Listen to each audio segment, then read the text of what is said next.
sən Amerikada heç vaxt mülk sahibi ola bilməzsən. Mülk alarsan, aldığın mülkə yaxşı pul verərsən. Tutaq ki, 500 min verib qəşəng həyət evi almısan. Amma sabah sən 2 ay, 3 ay, 4 ay HOA-nin pulun verməsən, onların ixtiyarı var ki, məhkəməyə verib sənin evi satışa qoyub, tutaq ki, evin qiyməti 600 mindir, sən onlara 8 min verməlisən. Onların ixtiyarı var ki, həmin 8 minə görə sənin 600 minlik evi satsınlar və sənin oradan 8 mini götürüb qalanını sənə qaytarsınlar.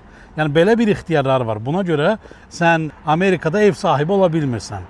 Həmçində property tax. HOA fee adətən olur bu mövzuda ki, sən yaxşı məhəllədə yaşamaq istəyirsən, HOA fee'lər orada olur. HOA fee məsəl üçün yüksək olan illik 10 min, 8 min olan yerlərdə həm məktəb avtobusları təmiz gəlir, gözəl gəlir, həmin sənin əraziyə gün ərzində bir dəfə ən azı polis reyd edir, baxır əraziyə vəziyyət necədir. Küçədə zibil olmur, qonşuların hamısı sakit, mədəni olur. Yəni bunlar hamısı şərtlərdir də. Bu sənin verdiyin HOA fee səni gözəl məhəllədə buna görə yaşadır ki, çünki həmin məhəllədə hamısı mədəni insanlardır. Gecə ilə zibili maşına qoyub, gətirib onun bunun qapısından keçəndə maşından tullayan adamlar da öyle olar. Məsələ budur.